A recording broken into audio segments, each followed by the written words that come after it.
روحانیت کی تلاش کے معزز سامعین السلام علیکم۔ تاریخ انسانی میں یروشلم ایک وہ واحد شہر ہے جو دنیا میں موجود 3 سب سے بڑے اور اہم مذاہب یعنی مسلمان، عیسائی اور یہودیوں کے لیے مذہبی لحاظ سے نہایت اہمیت کا حامل ہے۔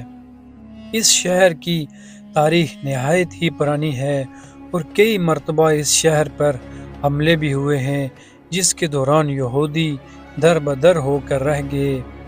آج بھی ماہرین آثار قدیمہ ان قدیم کھنڈرات میں موجود وہ عمارتیں تلاش کرنے کی کوشش کرتے ہیں جو اس شہر کے اجڑنے کے دوران نظروں سے اوجھل ہو کر رہ گئیں۔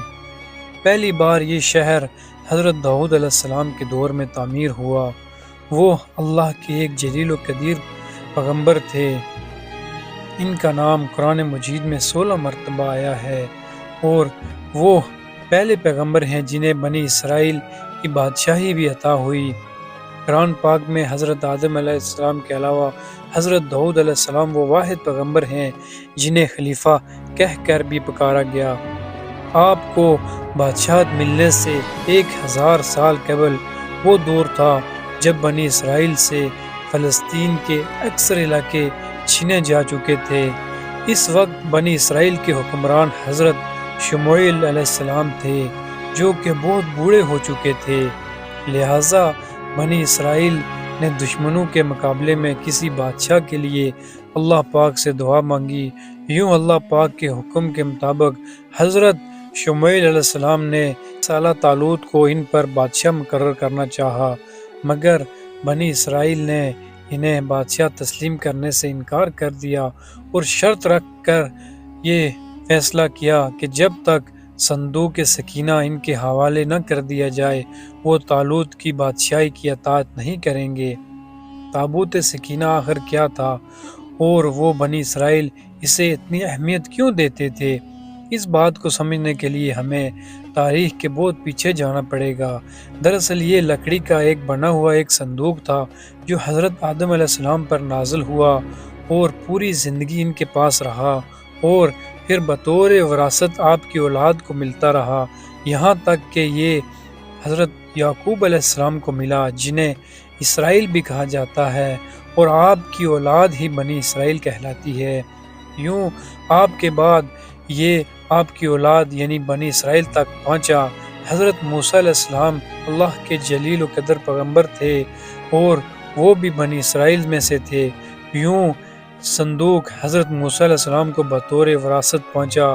قصص الانبیاء کے مطابق اس تابوت میں تورات کا اصل نسخہ پتھر کی 2 تختیاں جو کوہ سینا پر حضرت موسیٰ علیہ السلام کو عطا کی گئی تھی، حضرت موسیٰ اور حضرت ہارون علیہ السلام کا عصا مبارک، اس کے علاوہ من و سلوہ کا من ایک برتن میں محفوظ تھا تاکہ آنے والی نسلیں اللہ کے اس احسان کو یاد رکھیں کہ جو صحرا میں بھٹکنے کے دوران اللہ نے ان پر فرمایا تھا، کیونکہ جب حضرت موسیٰ علیہ السلام سے اپنی قوم بنی اسرائیل کو نجات دلوا کر ایک صحرا میں پہنچے تو یہ ایک ویران صحرا میں تنہا موجود تھے، کھانے پینے کا کوئی ذریعہ نہ تھا، لہٰذا اللہ پاک کے حکم پر من و سلوہ کھانا ان پر اترتا تھا۔ یہ تابوت در حقیقت اللہ کی طرف سے بنی اسرائیل کے لیے رحمت اور برکت کا باعث تھا، اور انہیں جب بھی کوئی مشکل پیش آتی یا جنگ میں ہار کا خطرہ ہوتا تو بنی اسرائیل اس تابوت کو سامنے رکھ کر اللہ پاک سے جو بھی دعا کرتے وہ قبول ہو جاتی، یعنی یہ تابوت بنی اسرائیل کے لیے تابوت سکینہ ثابت ہوا۔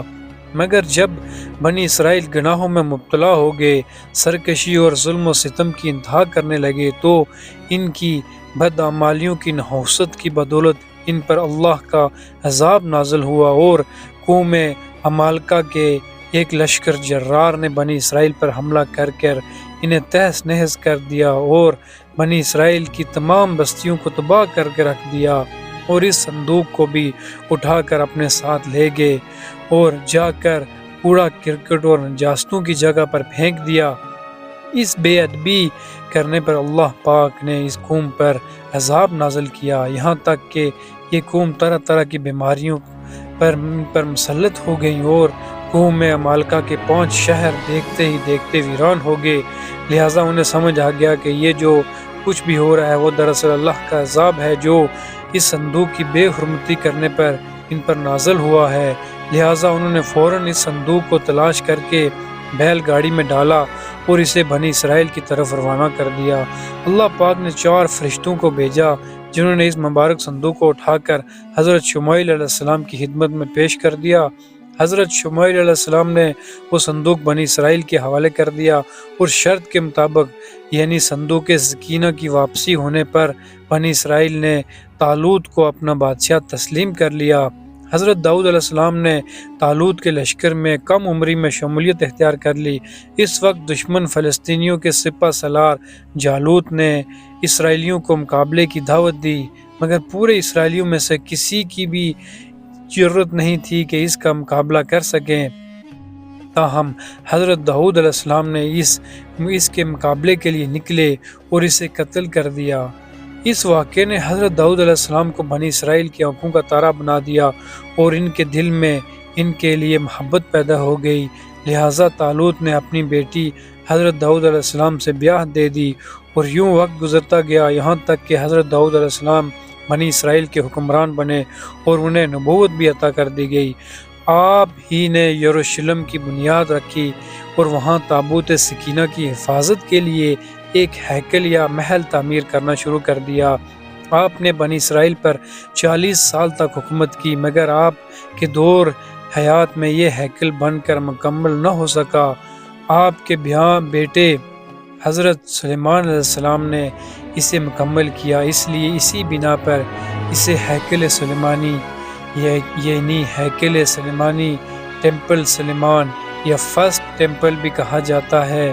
سلیمان علیہ السلام بھی اللہ کے پیغمبر تھے اور اللہ نے جنات کو ان کے تابع ہونے، جانوروں کی بولیاں سمجھنے کی صلاحیت کے علاوہ انہیں ایسی سلطنت عطا کی گئی تھی جو اس سے پہلے نہ کبھی کسی کو ملی اور نہ ہی کبھی کسی کو مل سکے گی، جس کے لیے انہوں نے خود اللہ پاک سے دعا کی تھی۔ دوستو، ہیکل سلیمانی کی تعمیر میں 7 سال کا عرصہ لگا اور یوں 410 سال تک قائم رہا، یہاں تک کہ حضرت سلیمان علیہ السلام کے بعد بنی اسرائیل میں 2 ریاستیں، شمالی فلسطین میں سلطنت اسرائیل اور جنوبی فلسطین میں سلطنت یہود قائم ہو گئی۔ یہ شدید دشمنی اور خون ریزی کا ایک طویل عرصہ تک جاری رہی، یہاں تک کہ 7ویں صدی قبل مسیح میں ہشوری فاتحین نے سلطنت اسرائیل کا خاتمہ کر دیا اور یوں بنی اسرائیل ٹوٹ کر صرف سلطنت یہود تک محدود رہ گئے۔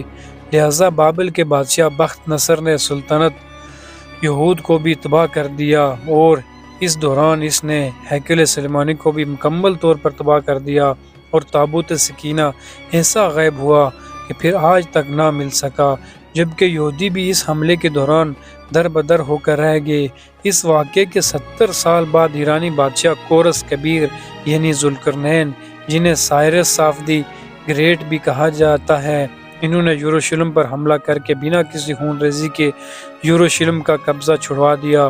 یہودی دوبارہ یروشلم پر آباد ہو گئے اور ہیکل سلیمانی کو دوبارہ تعمیر کرنا شروع کر دیا۔ اسی بنا پر ذوالقرنین کو یہودی اپنا مسیحا بھی قرار دیتے ہیں۔ اس دوران ہیکل سلیمانی دوبارہ بن کر تعمیر ہوا، لیکن یہ تعمیر کے بعد بھی 430 سال تک قائم رہ سکا، جبکہ اس دوران تابوت سکینہ کو بھی یہاں واپس نہ لایا جا سکا جو پہلے ہیکل کی بربادی کے دوران غائب ہوا تھا اور دوبارہ کبھی نہ مل سکا۔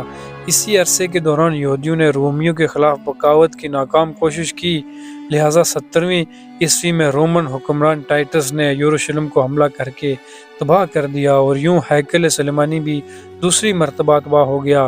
اس حملہ کے دوران تقریباً 1.5 لاکھ یہودی مارے گئے، جبکہ ہزاروں کو غلام بنا کر جنگلی جانوروں کے آگے ڈال دیا گیا۔